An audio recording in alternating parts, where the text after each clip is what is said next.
Você acompanhou na última quarta-feira o programa sendo lançado aqui pelo canal do Boi, pelo Agricultura BR. No período nós tínhamos recebido aqui representantes de bancos privados, também o professor Marcos Fava Neves, João Pedro Couto Dias, consultor de agronegócios do canal do Boi.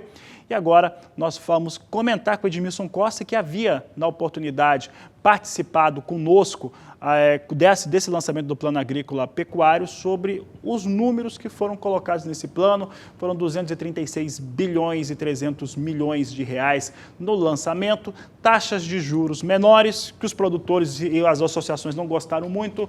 Edmilson, qual que é o entendimento do Banco Sicredi sobre esse lançamento do Plano Safra? Boa tarde, seja bem-vindo. Boa tarde a todos, em especial aos que nos assistem, ao homem e à mulher do campo, né, que fazem do agronegócio de ano após ano esse sucesso que é. Na nossa avaliação, é um plano, como eu disse na outra oportunidade, ousado, bem detalhista, sempre com enfoque para o pequeno e o agricultura familiar, o pequeno produtor. Com as taxas, a gente vê que realmente todos estão no jogo, os bancos, né, com a faixa de mais livres, entram nesse jogo de competitividade, e a gente avalia também que para os próximos anos tende a aumentar a oferta de crédito para essas linhas onde as taxas de juros são livres, porque outras fontes que não são só do governo farão com que esse saldo, vamos dizer, essa disponibilidade cresça, né?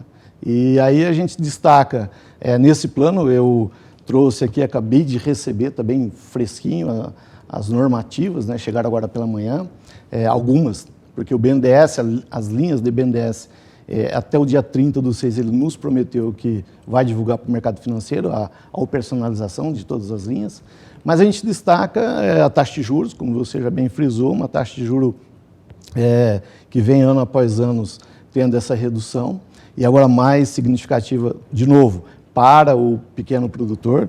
Por exemplo, o Pronaf, o ano passado era 3 a 4,6%, esse ano 2,75% a 4%, teve uma queda de 13%. Né? Na linha do Pronamp, uma queda de 16,7%, de 6 para 5%. Né? Outra, ações específicas nesse plano são as de inovação tecnológica, irrigação, sustentabilidade, né, com enfoque. Teve um incremento nesse valor que foi destinado para a safra 2021, com um incremento de 33%, que é o Inovagro e o Moderinfra. Então, assim, é um plano que ele está bem, como diz outro, bem a contento e bem atendendo a todos os agricultores, pecuaristas, enfim, ele traz assim inúmeras linhas, e o governo, mais uma vez, foi feliz nessa colocação, de novo, né, pelo segundo ano, do enfoque ao pequeno e o micro, vamos dizer assim, produtor rural. A agricultura familiar, por exemplo, o programa de garantia de preço para a agricultura familiar, o custeio passou de 3.500 para 5.000, e no investimento de 1.500 para R$2.000. Isso abre uma possibilidade de maior número de recursos, um volume maior de recursos circulando no mercado, principalmente nessas cadeias produtivas e nos municípios, né, no caso, quando envolvem esses pequenos produtores. Mas você falou a respeito do plano, né, do lançamento do governo federal, e de como isso coloca no jogo.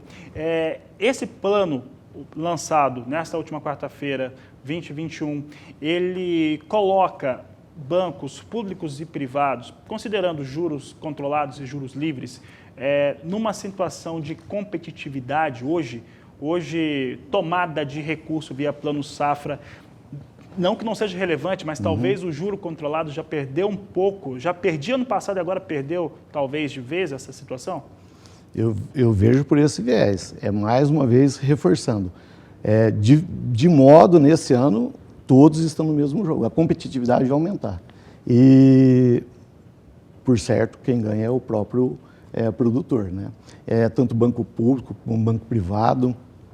Aí nós comentamos na última reunião, aqui na última entrevista que a gente teve, né, de todo o enxoval que incorre em cima de uma operação de crédito rural, né, que lá no final mesmo a taxa tendo uma redução, mas você tem aquelas demais despesas, mas mesmo assim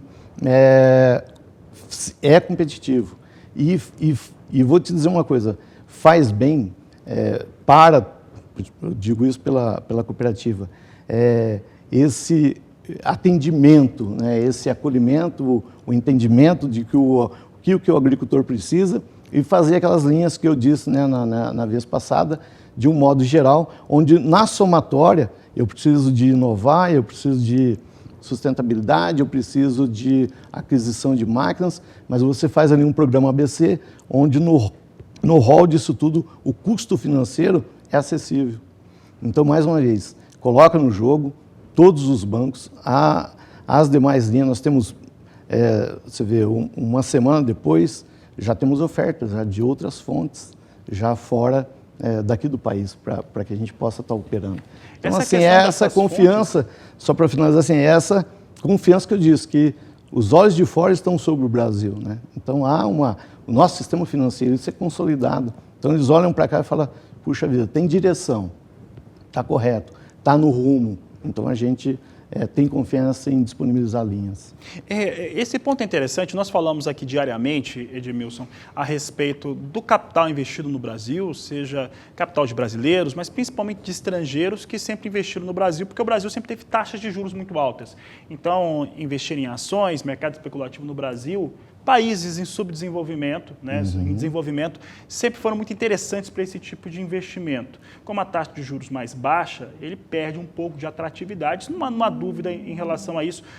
Quando a gente fala de investimento em ações, mercado acionário, aí a gente está falando hoje de que esses investidores, parte deles e outros investidores estão investindo e buscam investimento agora na produção rural brasileira. O capital forte do Brasil, no seu entendimento, estou perguntando agora sobre banco, mas assim, mais para o profissional, mas o grande capital de investimento do Brasil é o agronegócio, no seu entendimento? Parte dele é o agronegócio. E é a mola propulsora. Tanto os números que são divulgados aí, agora, principalmente na pandemia, né, que tem sustentado. Né? Eu vejo que tem sim, e ele promove uma cadeia de, como nós dissemos aqui, de empregabilidade, agora com esse plano aí de gerar inovações, de promover inovações nas propriedades rurais, né, sustentabilidade. Então ele gera, eu digo que nós, hoje, como eu disse, é uma indústria. Então, os olhos, sim, voltam para o agronegócio, porque ele propulsiona inúmeros outros negócios. Os olhos nossos, principalmente como cooperativas, sim, para o agronegócio,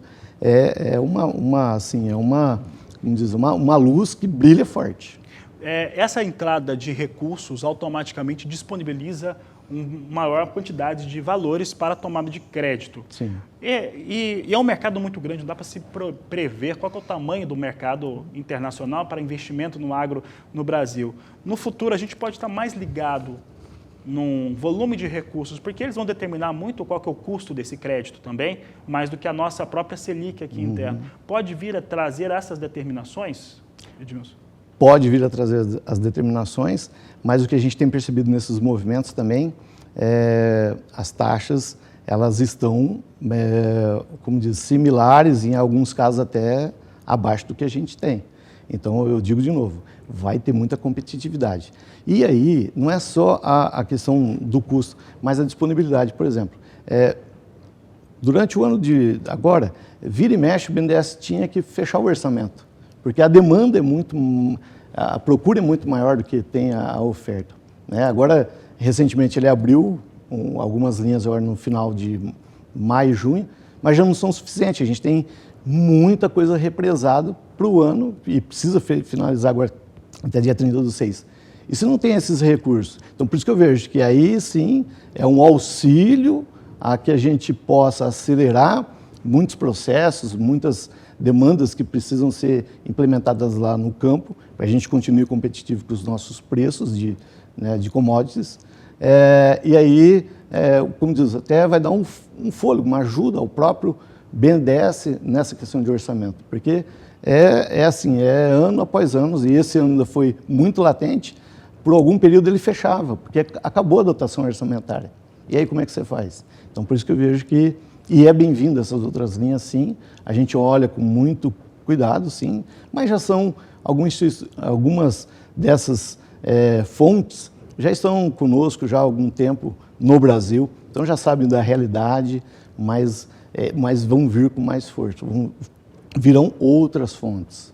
Eu tenho certeza. Edmilson, para encerrar a nossa entrevista, as ações do governo federal, através do Ministério da Economia, Ministério da Agricultura, com a intenção de atrair capital estrangeiro, maior volume, e fazer com que o financiamento das safras ficasse mais na iniciativa privada, tem funcionado no seu entendimento?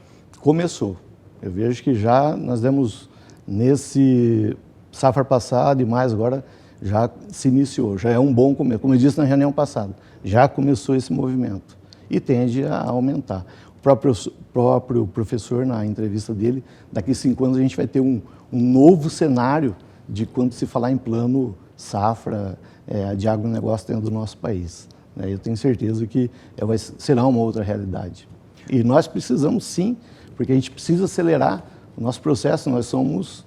e está aí provado, hoje de manhã eu estava vendo várias entrevistas, vários números, você passou a divulgar agora, quanto que era a nossa produção em 1977 e 2020, assim, é de bater palma, mas e com todas as dificuldades que a gente tem. Agora imagina vindo fontes e atendendo essas demandas e as procuras e a gente acelerando todo o processo tecnológico, enfim, é uma cadeia. Eu vejo assim que é salutar que venham esses recursos para reforçar o caixa do próprio governo e aí nós, mais uma vez, o Brasil ser totalmente, como está sendo hoje, um sucesso. Tá certo, Edmilson Costa, obrigado mais uma vez pela entrevista com a Agricultura BR. Eu que agradeço. Obrigado a todos, uma boa tarde.